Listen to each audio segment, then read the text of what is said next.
Welcome to the Tech Egg. Don't get scrambled. Enjoy the video. In this video, I will show you how to replace the rear windshield wiper on your Nissan Rogue.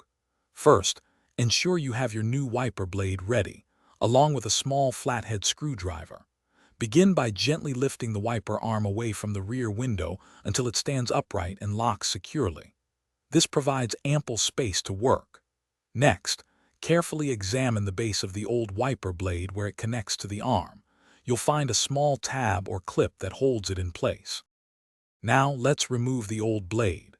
Depending on your specific model, you might need to press a small release tab or gently use your flathead screwdriver to pry open the securing clip. Once released, carefully slide the entire old wiper blade assembly off the arm's hook or pin. It should come off with minimal resistance. Remember to hold onto the wiper arm firmly to prevent it from accidentally snapping back and potentially damaging your rear window.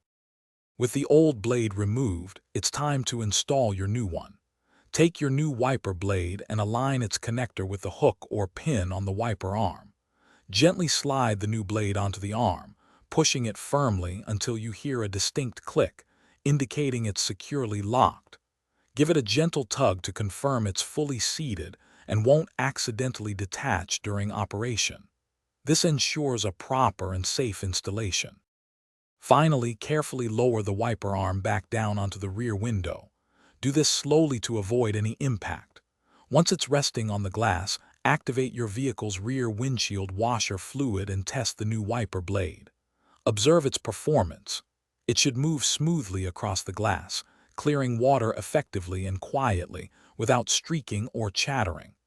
Congratulations, you've successfully replaced your rear wiper blade. Thanks for watching. Consider subscribing if I helped unscramble your problems.